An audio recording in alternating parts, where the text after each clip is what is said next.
Hello बच्चों, let's read this question. The question says, an inclined plane is bent in such a way that the vertical cross section is given by y equals to x square by 4, where y is in vertical and x is in horizontal direction. If the upper surface of the curved plane is rough with coefficient of friction mu equals to 0.5, the maximum height in centimeter at which a stationary block will not skip downward is। Question में हमें एक vertical cross section दिया है जो कि है y equals to x square by 4, जिसका upper surface rough है और उसका कोफिशिएंट ऑफ फ्रिक्शन 0.5 है। हमें मैक्सिमम हाइट निकालनी है जब तक जो हमारा ब्लॉक है वहाँ पे स्टेशनरी रहे और वो नीचे स्किप होकर ना आए। की कंसेप्ट,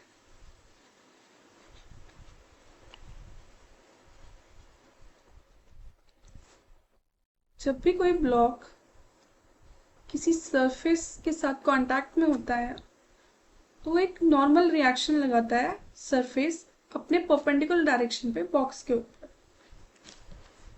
अगर इस बॉक्स पे कोई फोर्स एक्ट कर रहा है, लेट्स से इस डायरेक्शन में कोई फोर्स एक्ट कर रहा है, इस डायरेक्शन में इसकी मूवमेंट है, तो इसके अपोजिट डायरेक्शन में फ्रिक्शनल फोर्स एक्ट करता है।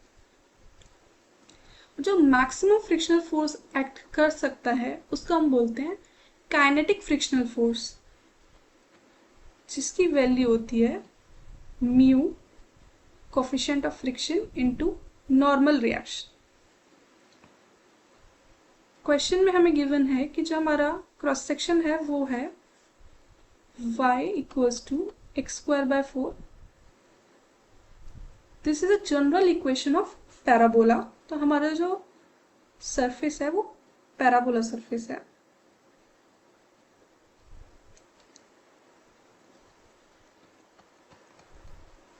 यहाँ पे एक ब्लॉक रखा हुआ है जिसकी हमें मैक्सिमम हाइट निकालनी है जब तक ये इस सरफेस के साथ स्टिक रहेगा, नीचे नहीं आएगा। इस सरफेस पे हम एक टेंजेंट ड्रॉ करते हैं। ये टेंजेंट हॉरिजॉन्टल सरफेस के साथ थीटा एंगल बना रहा है। ब्लॉक सरफेस के साथ कांटेक्ट में है तो नॉर्मल रिएक्शन भी लगेगी।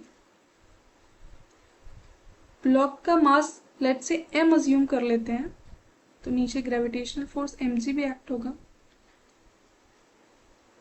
mg के हम दो कंपोनेंट करते हैं, यहाँ पे थीटा एंगल,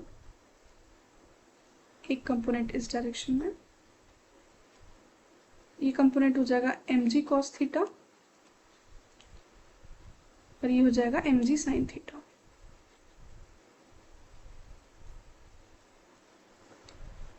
फोर्सेस को बैलेंस करते हैं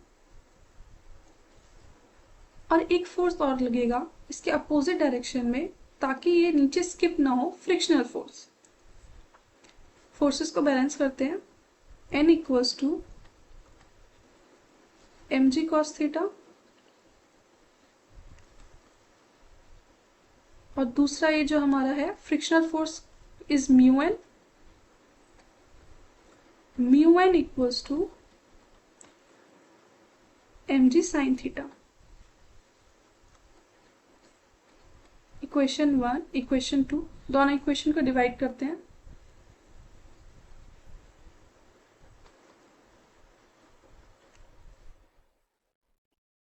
by mg sin theta, n से n कैंसिल, mg से mg कैंसिल, तो हमारे पास आएगा 1 by mu equals to 1 by tan theta. Mu equals to tan theta.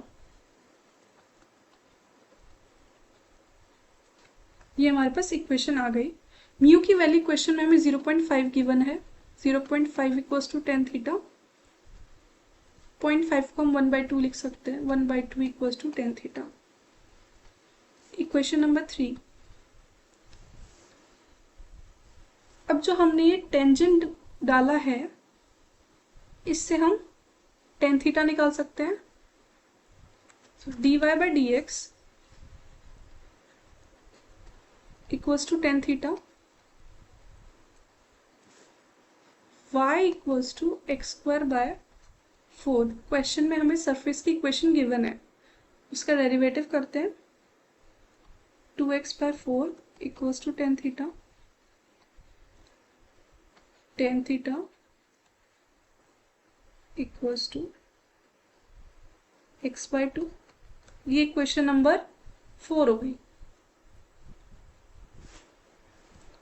Tan theta की वैल्यू 1/2 गिवन है from equation 3।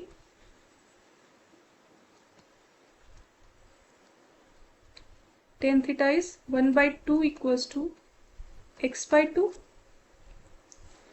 x equals to 1। अब जो हमें सरफेस की इक्वेशन है given y equals to x square by 4, इसमें x की value 1 put करते हैं तो हमें y की वैल्यू मिलेगी y इक्वल्स टू 1/4। ये जो हमारे पास आया है वो मीटर में आया है, पर हमें आंसर सेंटीमीटर में चाहिए, तो इसको सेंटीमीटर में कन्वर्ट कर लेते हैं। Centimetre equals to 25 centimetre, y equals to 25 centimetre. जो मैक्सिमम हाइट होगी जिसपे हमारे जो ब्लॉक है वो स्लिप नहीं करेगा नीचे, वो होगी 25 centimetre. 25 centimetre is the final answer. Hope you understood it well. Best of luck.